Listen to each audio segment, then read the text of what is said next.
are here.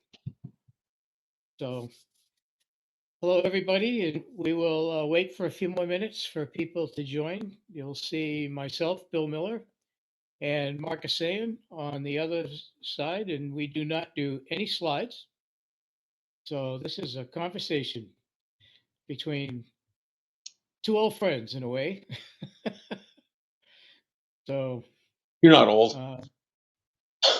uh, oh, it's just a number, dude. It's true. So, but we do welcome those of you who are starting to come in, and hopefully we'll be able to get this thing going in a few minutes. And I'll kick it off, and we'll get going in about 2 or 3 minutes. So, how's the weather out there, Mark? Well, you can tell by my background a little bit. It's sunny now, but 2 days ago, yeah, we had some snow and some sleet and thunder and lightning, like In Orange County? in Orange County. Yeah, how about that? Oh, wow, So, I mean, not snow down, but up in the hills, some, but up in the hills. certainly some sleet and some hail. And I think LA closed the beaches for a little while because I guess you don't want to be on a beach getting hit by lightning. As far as I'm concerned, I don't want to be No, anywhere getting hit by lightning.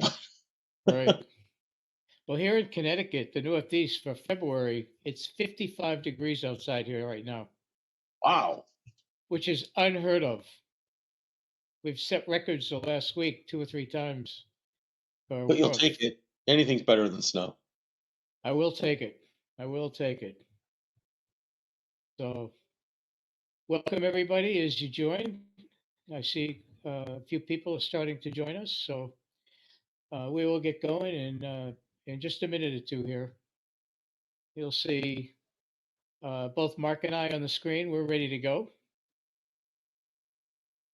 I don't think anyone wants to see my kitchen, so I have a green screen, and Mark is in his office. So, this particular tool doesn't have a virtual background. I have great virtual backgrounds for Zoom, but There's some good ones out there. I've created my own. I have my own that I've created with Canva. So I use Canva for a lot of stuff. So, all right. So, why don't we kind of get started? Welcome to everybody who's here. Uh, Myself, Bill Miller, I'm an advisor to the Cloud Voice Alliance, and we'd like to thank the Cloud Voice Alliance, Jeff and Guy, because they're the sponsors for this CEO Success Series webinars. This is our second one. Is my book, and we will refer to my book through through this because a lot of the questions that I will ask Mark and Mark will talk about, since his name is actually in the book, because you're not a character from the book. Mark was a early reader reviewer of it. So Mark is founder and president and CEO of KME Systems, based in Lake Forest, California, which is in Orange County, down near the lake. Let's see, Lake Forest. You got Laguna Beach area. People would know Newport Beach area, Irvine area. So he's in that general area. Uh, and he founded his company back in 93, 94 timeframe. He's been in the voice over IP and the unified communications world since I think 1999 or so, Yeah. with NBX, and was a 3Com reseller, and that's how I met Mark in 2005. He was the first person that I met at a reseller advisory council in San Diego. And the reason we have our Aloha shirts on are because the first event on a Saturday night was a cocktail party. And when I walked in the door, we all had name badges. Mark was there in his Hawaiian shirt. And I've gotten to see him in probably 100 Hawaiian shirts over the years. So uh, that's when I first met Mark. Um, he'll give you a little bit about his background in a minute, but I see Mark as a true rocket scientist, and you'll hear why when he gives you his background and some of the people that have influenced his life and his career and his move to CEO. And one of the things that I can clearly remember with Mark when I was with 3Com running the voice convergent product group is I visited customers with Mark, and I got a chance to see him in action with clients, and it was remarkable. Of course, he took me to some really interesting clients. One of which was Universal Studios, the West Wing set, and they had 3Com phones on the West Wing set, and they were using 3Com networking gear. So we had quite a good day that day, but it was truly an experience. So, um, Mark, I want to thank you for sharing your time and your insights today. It's going to be a lot of fun. So why don't you tell people a little bit about yourself, if you would, please? Sure. So again, thanks to the Cloud Voice Alliance for having me, and you as well, Bill. Name is Mark Essayian. I am a recovering engineer for my firm. I do run KME Systems. We're a managed services provider. Married, live near the beach. So one of the jokes that I like to say is people ask me, "Do you love what you do?" And I'm like, "Oh, I really like what I do, but I can't get paid to do what I love because sitting on the beach with my dog is what I love to do, and my wife." So tough to get that as a paying gig, maybe someday. But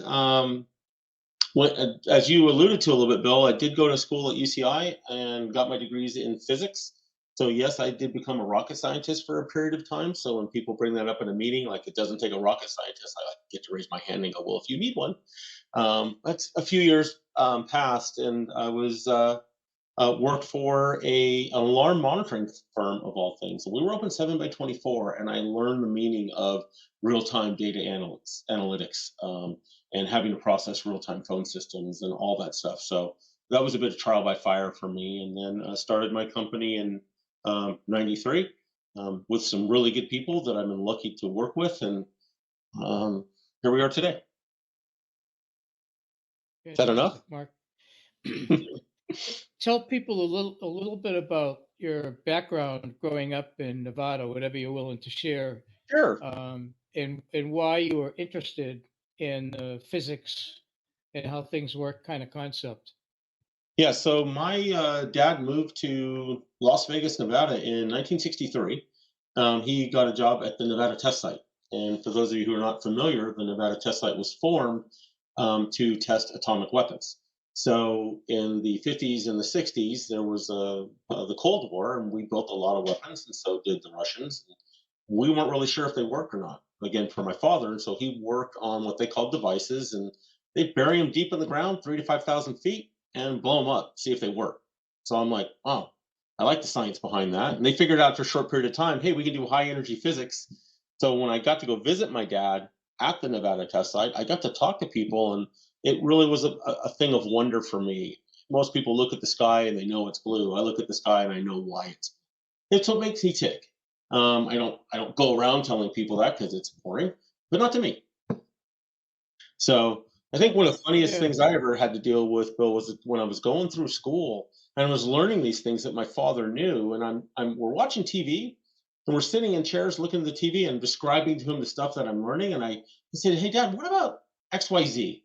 And he didn't say anything. I looked over at him and he's just looking at me with no smile on his face, not mean or anything. He just looked at me and tilted his head a little bit. And I went, "Oh, yeah, you can't discuss this because of his security clearance."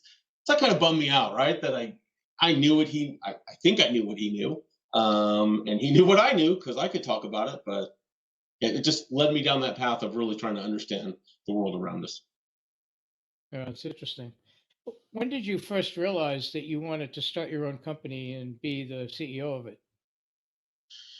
So I'm going to say probably in the very late '80s, I started to understand um, how money worked. And I'm not sure that I still do to this day because I think that's a lifelong learning process. Because there's a lot of things to consider. Is it personal investing? Is it corporate investing? Is it cash flow? Is it budgets? And so I started to become enamored of how does business work? And could I do one of these things myself? And then when computers really started to take off, right? I mean, there's some famous quotes by people that said, you never need more than what 512K of memory in a computer. I'm not knocking Bill Gates. I think he's a brilliant man. But I started looking at these things as force multipliers, and there weren't a lot of firms out there that were going to companies other than saying, you need a computer, here it is. And I had a limited understanding of here's a computer, here's how it can help you, here it is. And I'm not sure we went really, I know in the beginning we didn't go too far with here's how we can help you, but at least we started that conversation about what we could do with it. So it got me going, and I thought, I'm never going to be really well off by working for somebody else. So it's a few years ago when you started your company. What were the top two or three challenges that you remember that stick out in your mind to get it going and keep it going? Yeah, so loaded question because there's a couple there's three things, right? And I'll concentrate on three because if somebody's thinking of starting, you better have a real good understanding of what you want to do for a living. But I think that's a given, otherwise you wouldn't go into it. At least I hope it's a given. Where I did not have a clear understanding was finance, marketing, and sales. You've got to understand business finance. You just have to know cash flow. You have to know debt. You have to know these things or you'll just die. I mean, cash is the lifeblood of your business. And if you don't have enough to get yourself through, like what we had to deal with during the pandemic, we are thankfully a healthy financial company. We could do things for clients that other companies couldn't. So we understood our finance, and that's still a learning process for me, budgeting, things along those lines. And then marketing, word of mouth only goes so far. You can only go to so many relatives, so many friends. You've got to get the word out about what you're doing for a living. And it's really interesting how that has changed. We'll laugh a little bit, but you look at the people on TikTok and Instagram Reels and how much money they're making off of that. How can that be moved into the business side? So you've got to have a good handle on marketing and then on sales, because I think people make the mistake that, marketing and sales are the same thing. There's no way they're the same thing. For those of you in the call that get it, there's MQLs, there's SQLs, marketing qualified leads, sales qualified leads. And it's one of the things I do for the company is help the marketing side, but I've got a couple of really good people on the sales side to make that happen. So I think those are critical things to understand and have some basic processes or you're going to fail. In the early days, Mark, did you run the sales organization to make I sure did. your first few sales? Yeah, so when I was working for the alarm company, the gentleman that ran that firm would take me to trade shows, and I'm like, why? I run the computers, I run the phone systems, I make all these things beep and all the power stay on, right? Like, I don't want to go to any trade shows. But he told me, and I am indebted to him, that he said, you need to understand how to sell. And I learned from some colleagues of mine when I went to college with, they said, hey, Mark, we're engineers, they got their degrees in EE. And then they started moving the sales side of the house, and they became doubly, triply successful from a compensation point of view, because you need to worry about that. You got to make sure you provide for your family. And so the sales thing became really interesting to me, and that sparked, hey, I can actually sell this stuff with integrity, and it worked out for us. Very good. And as you were starting, let's say the first 2 or 3 years, what were the biggest influences on you that inspired you to just keep going at it when you had difficult times? Yeah, so certainly would have been my dad. That can be a canned answer, yet my father clearly understood how things worked. Um, and I would sit down and talk with him and say, what do you think about this? What do you think about this? Um, I think common sense isn't, it's just not common. And people use that term, oh, it's just common sense. But I would go, Dad, I don't know how to do this. And he would say, hey, here's what you need to do. Here's what you need to read. I mean, he threw Forbes at me when I was young and said, you need to start reading Hmm. some of these things you're not going to understand it. But he would take me to he would get me to people that understood what I was looking to accomplish and would give me some advice. And I did my best to listen to it. So it's a struggle, I think, to believe you can do it all on your own. And you shouldn't, because you fail. Yeah, Bill, I've got a couple people in my company. Keith Evers been with me since the beginning. I rely on him. Matt Bryan takes care of all the stuff that we have to deal with from a operational point of view. Look, I couldn't do it without those two guys. There's just no doubt. So When you say founder, it's like, yeah, I want to pat myself on the back and say I do well, but like he's been there since the beginning. Matt's been with us over 15 years. My service manager, Shane Adams, I use their names on purpose. These guys are absolutely integral to the health of our business. And I'm going to get to those guys that have been with you for a while in a bit. Okay. But I want to focus on a little bit here. For those who know about my Rookie CEO book, in that book, I've created a framework called PPLC, which stands for the Path to CEO. You've heard a little bit about Mark's path, the philosophy that you bring to the table, the leadership styles that you use to run your day to day business. And I believe that those things together drive the corporate culture that you deliver and that you create. And I've been at your company multiple times. I've been there on Doggy Fridays. I've been there when you go to customers and, what you wear, what the people are like. I've met some of your people. I know what they're like in meetings. Tell me how you define and apply your leadership philosophies. Because we've heard your path now to CEO. Let's talk about your philosophies and how does it contribute to the success of you and KME Systems? So I think first and foremost, Bill, is the marketing line I came up with. And in the beginning, it was like, hey, here's something that's kind of interesting. And then, like a few seconds into it, I thought, no, this is really who we are. If you look at our website, it's at the top because we give a damn. Now, I got a little bit of grief from some people in our peer group, like, you can't put a four-letter word on your website. And I'm like, watch me.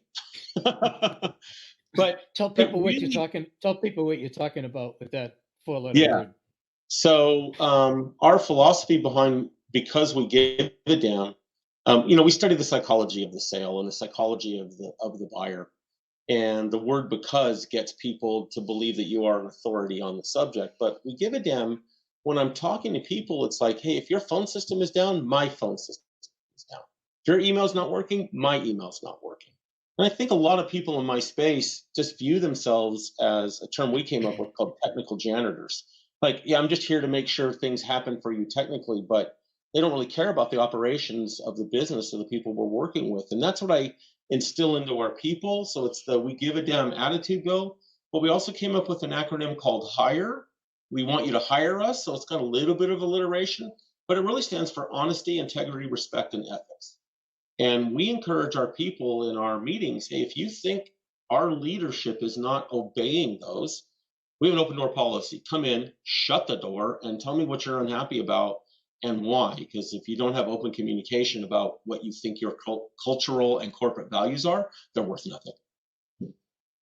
Yeah, I think I've always recognized your philosophy. Now, also, when you walk into your office facility, if a customer comes to your office, you have on the wall framed the framed hire Yeah. acronym described with some really cool marketing graphics that you had done for Yeah. you. So So, I'm gonna take credit for Matt Bryan's work. He got all those made. But he had a really interesting concept, and because we're multi-generational, he put definitions below all of our words that were for each generation. Merriam-Webster's dictionary, the classic, here's what it is, the baby boomer's going to look at it and go, that's the definition of the word, right? But then we also did a Wikipedia, and we did a couple of other things that we want, like because your mom tells you to do this type of thing. And what it does is what you just did. It makes you smile, yet we're very serious about it. Because it's boring, I think, to look at corporate values and just say honesty. Well, they're like, well, who's going to put dishonesty up on the wall, right? But if you put honesty right. up there and what that means to us as a company and how it should be reflected in our transactions internally and externally, I think it makes a big difference. You brought up a really good point that I hadn't thought about earlier, and I wrote a blog on CEO Insights about this a couple months ago.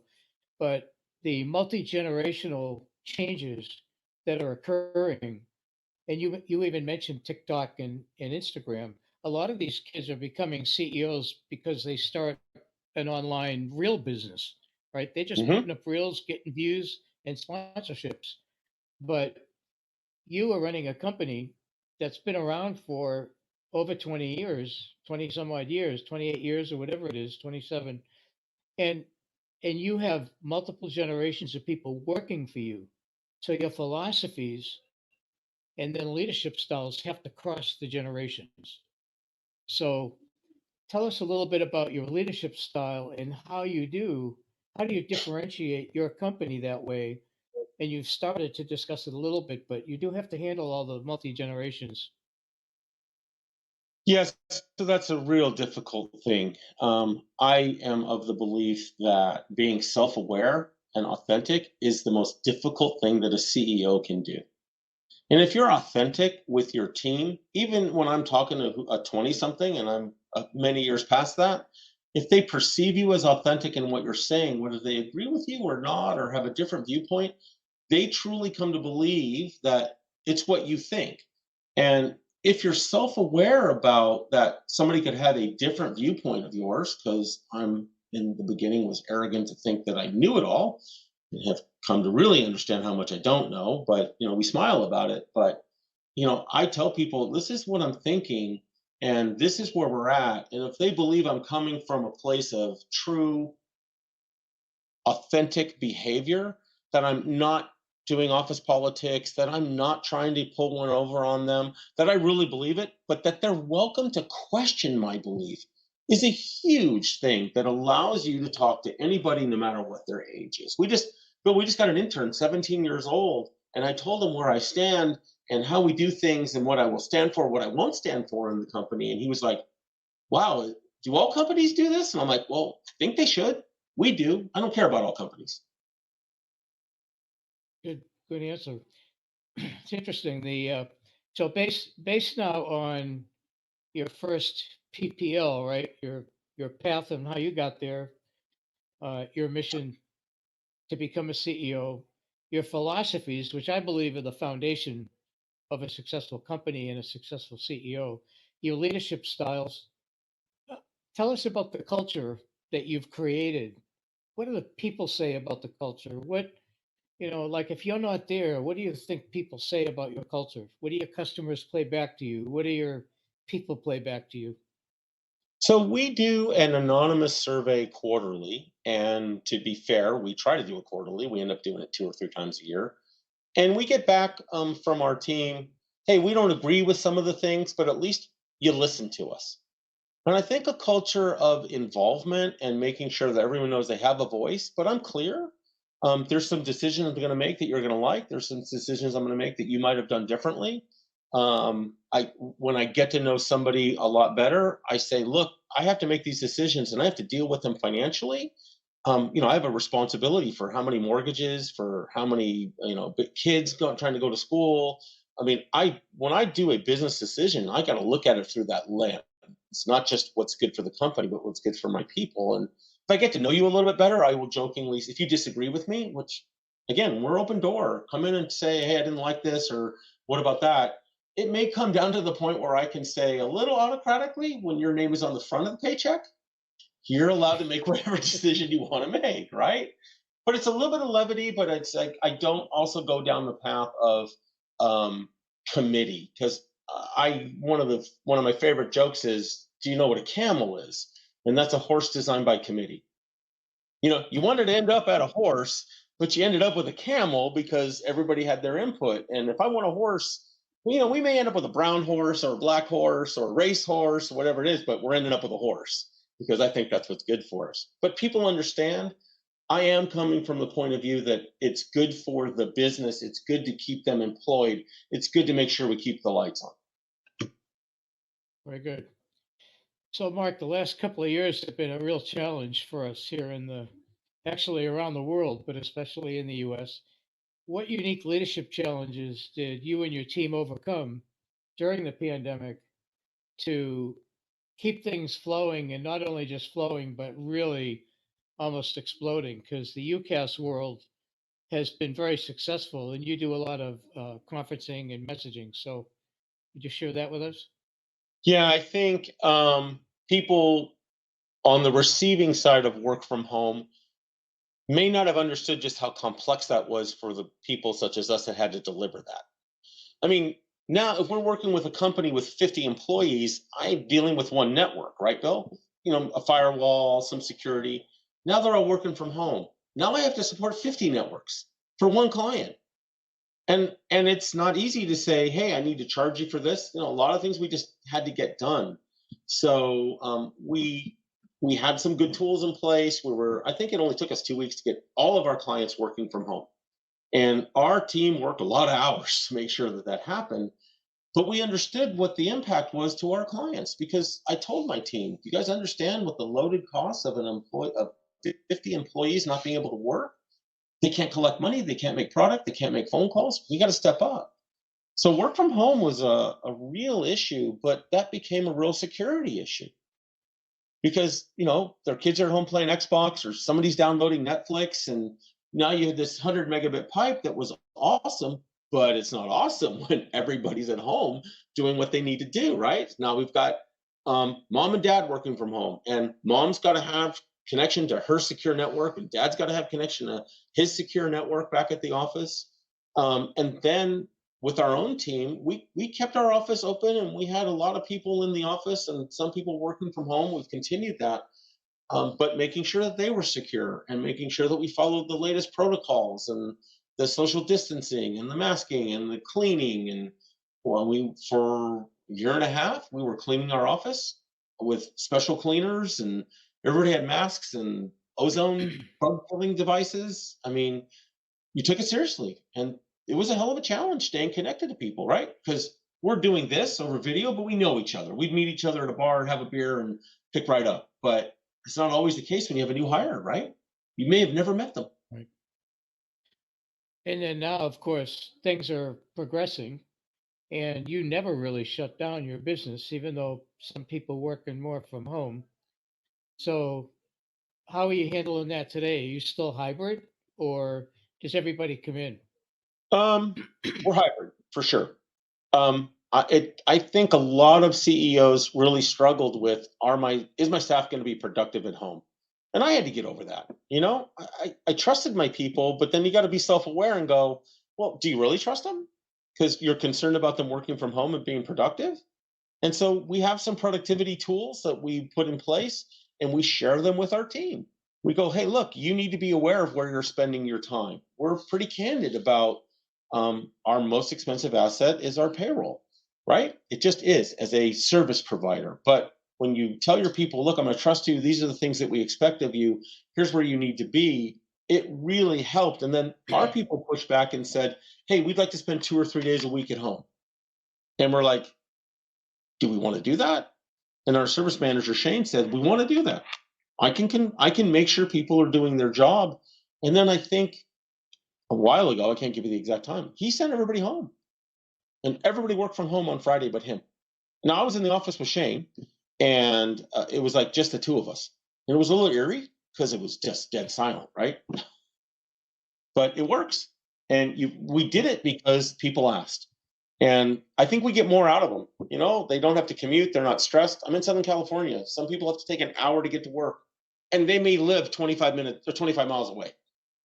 Right? I mean, we laugh about it, but I know that one. but I mean, I've got some people that are like, I mean, just the reality, I can wake up at 7:15 instead of 6:30. I can spend that. I'm still getting up at 6:30, but I'm spending it with my dog, my cat, my wife, my child. It's improving the quality of their life. That's a big deal. You know that the next question that I have on my list here is, do you have any routines that keep you sharp in the morning or the evening, that keep your mental health sharp and your life more balanced? You kind of just touched on one. Now Yeah. that you can commit later, tell us, so tell people a little bit about what you do. Yeah, for me, when I saw what was coming with the pandemic, and trust me, I had no omniscient thought about this is what's going to happen. I'm like, oh, we're going to have to do things differently. And I may be working from who knows where. And I decided to get serious about my Apple Watch, which meant getting up in the morning and going for a jog. I don't run. If I'm really, really lucky, I can do a 10-minute mile. Part of that's downhill. But I really got serious about exercise because it gave me some clarity. I may listen to a podcast. I may take a dog. I may go with my wife. I may go to the beach. I may listen to some music. I may listen to nothing and just think about a problem And I've kept that up now since the beginning, and I'm not going to let it go because it really makes everything better for me. I mean, just more clarity, right? Yeah. That's interesting. Very, very interesting. Has it changed over the years? Do you think the pandemic changed what you did? Or Yeah, because I knew I okay. could go anywhere, I could do anything, and now there were limits placed on me, and I value independence pretty high on my personal values, just me, and I'm being told now I can't be independent. So I don't want to break the law or do stupid things, but like, what do you mean I can't go to the beach? What do you mean I have to wear a mask here? I mean, yeah, okay, we did it because that's what was required to help control the pandemic. But I have learned that now I need to do the things that are right for me, and I just just little things, just trying to eat a little bit better, get a little bit more exercise. It just made me feel better. Okay. So I think everyone from the Cloud Voice Alliance and even outside of that who are in business are always looking at ways to generate market presence and especially leads. Do you use LinkedIn and other social media to benefit your business? And if so, how? So we do couple things. One, we took some classes on how to use LinkedIn. I think that there's a lot of people that are posting and putting information up there. One of the things we learned was not everything should be sales, because if everything is sales, people just tune you out. So you got to be informational. So we kind of have a habit of out of 5 posts, 4 need to be genuinely informational to people, and one needs to be sales and candid that it's sales, not the subterfuge about, if we can help you better, I just come right out and say it. We're a managed service provider. If you need security help or you need IT help, we'll take care of it. But I think the clear differentiator for us was not only learning on our own, which we did, but also talking to vendors that could assist us to learn. We've got a couple that help us with intent based data and coupling that with people that may be looking for us on LinkedIn with some emails, with some phone calls, and a drip campaign. We had to learn that. We had to engage with those vendors and adopt the process. And I don't think there's any one marketing solution that works, but LinkedIn does. But not all the time, right? Maybe you'll get 2 or 3 leads in a week, and then for a month you get nothing. But you can't stop because the success is just moving forward with it. And LinkedIn gives you a pretty good platform. You connect with people. Again, make sure you know who you're connecting with. Um, but then give them some information that will help impact their business. Right. And be The last CEO success story was Bill McLean from Stratostyle, Phone Bill. yeah. And he talked a lot about what he does. His phone bill is really hashtag phone bill is what he's known as on LinkedIn. And he comments and participates and he puts out a lot of voice over IP and UCAS stuff, Hmm. but he does it in the manner of educating people. What does it mean to have? I'll make up something stupid, but what does it mean to have dial tone? What does it mean to have something continuous operation or whatever? And then he'll put his company's information in there, because it'll show what his company does. But it's kind of soft sale because it's educating people on the phone systems and the UCAS and networking. So I think that's an interesting approach. And you just said very similarly, 4 out of 5 of the posts need to be informational, and the last one can be more salesy, but it's very clear what it is. So that's pretty interesting. Yeah, one thing we've, Mark, we've learned as well, Bill, is to be a uh, little confrontational in some of your headlines. Not to annoy people, but if I put a headline out, Office 365 will help your business. You agree with that, you don't read my article. But if I change that headline slightly and I go, don't screw up deploying Office 365. Wait, I can screw up deploying Office 365? Yeah, you can not train correctly, you cannot deploy correctly, you cannot put good security, and then link it to a blog that you've written that's quick and easy to read, 300 words. People like that stuff. yeah. And it doesn't have to be Office 365. It can be any like Zoom. or Oh, anything for absolutely. that matter, right? Oh, absolutely. Well, I mean, I So, just pick on that because, we use a lot of it for Teams and on the voice side, but we'll do it for Zoom. right. We'll do it for any of the voice providers. We'll do it for SIP dial tone. Some people don't know what that is, right? And so we say, hey, look, this is what we can do to help you along these lines and give them some information. If they want more, we'll point them, call us, or there's plenty of good providers out there. Have you noticed with your customers on video conferencing, regardless of what platform, whether it's Zoom or Teams, uh, that more people understand it now because of the pandemic and everybody was Zooming? Yeah, everybody was on Zoom. Amazon's got what, Chime? And we started to get deluged I don't with know like that. 7 or 8 different. Everybody was choosing something different, and I'm like, wait, do I have that Yeah. app installed? Wait, what WebEx? What? But people started to understand that you couldn't just drive out to their office and say, hey, let's have a meeting. But we had to do it over video. And even today, maybe our first few calls with a client are over video to save them time to save us time. And we really push that hard with our customers. Make sure that you understand the ubiquity of video because you can have it on your iPhone Yeah. or on your Android. You can have it on your home machine, and it can all be the same. And you can invite people in the meetings, and all of them have the ability to dial in. So if somebody says, "Oh, I don't want to do video for whatever reason," Yeah. okay, cool. Here's a dial-in number, and get people trained so they stay connected. And I think that was the magic of all of these tools, especially with Zoom. They made it easy. You know. Yeah. So, Mark, what advice would you give to other CEOs who may be struggling with, let's say, personnel issues, acquiring new customers, or any other day-to-day challenges that you can think of? Yeah, Bill. If you're not good at something, get a vendor or people in your company that are good at it. Make sure that they're the right fit for you from a culture point of view, and then let them do their damn job because, CEOs tend to be controlling. So you hire somebody in HR to help you hire people and to process that thing, and then you control them. But you hire them to do a job that you don't know how to do. So how can you possibly give them proper guidance on their job? You can help them with culture, you can help them with business process inside the company, but I'm not arrogant enough to assume that I know how to do HR. So we've outsourced it. We have people that know how to do Yeah. it. So I would encourage you, again, I'm going to come back to being authentic and self-aware. If you don't know that task, you're going to fail at it because you don't want to do it. Otherwise, you'd be good at it by now. And as your company grows, you can't be good at everything in the company. It's just not possible. Yeah. Unless you want to work 100-hour weeks, and that only works for so long.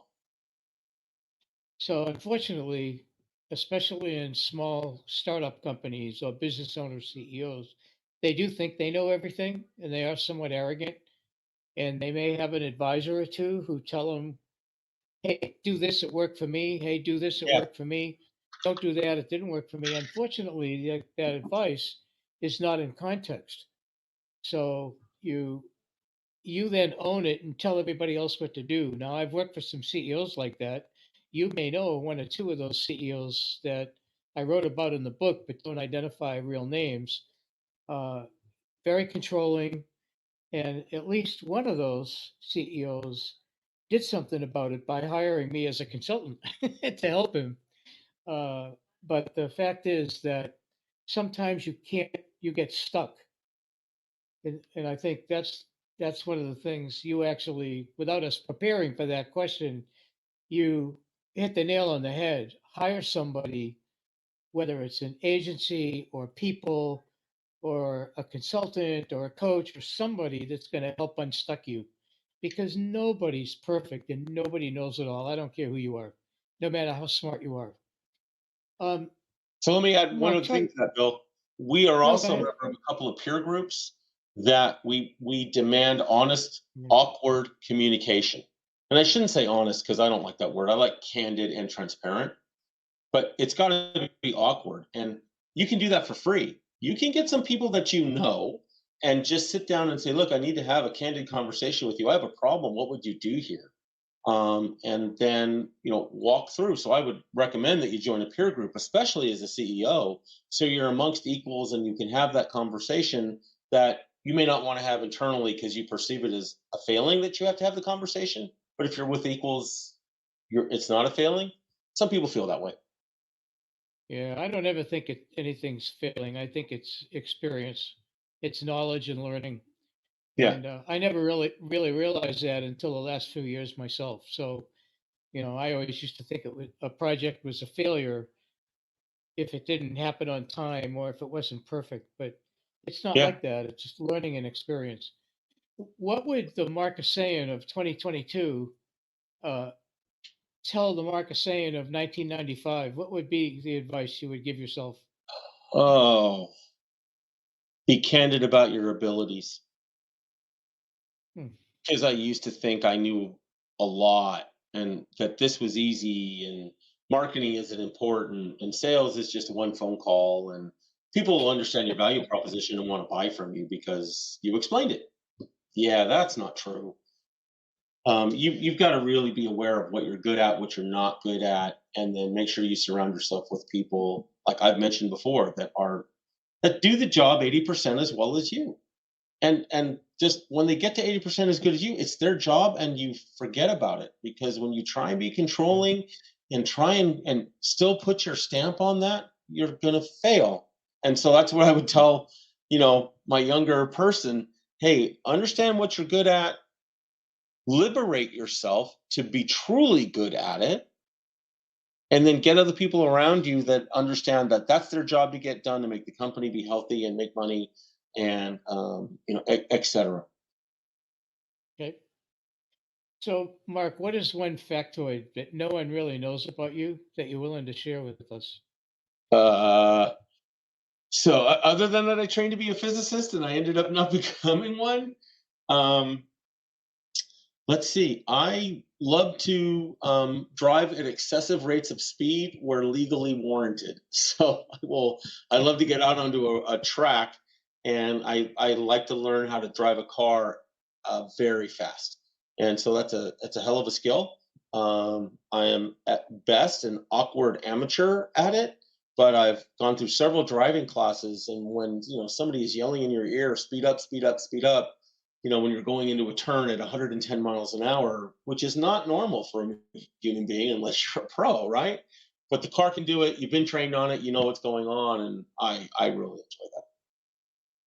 And I It's hard to do carefully 110. we're legally acceptable, Bill. Yeah, it's hard to do 110 on any freeway in California Yeah, because there's too many cars even at 3 or 4 in the morning. So, it's true. you know, I I don't know what it's like now, but okay. So the last part of our session will be our lightning round, which I ask you for 4 questions.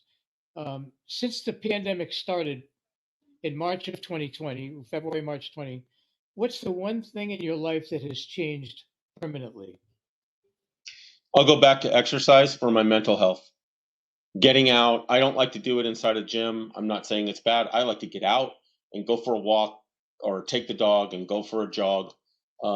It's never going to go away. And it's what it takes 90 days to form a habit. I'm now 2.5, 3 years into it, and I feel it if I Mm. don't go. A little bit of guilt because that's always there, but also then I just feel a little sluggish the next day. So thankfully, this Apple Watch, or I guess not thankfully, keeps me on track, and we share that data with some people in the office so that we have this community going. That's not going to change. That's Okay, permanent. that's interesting.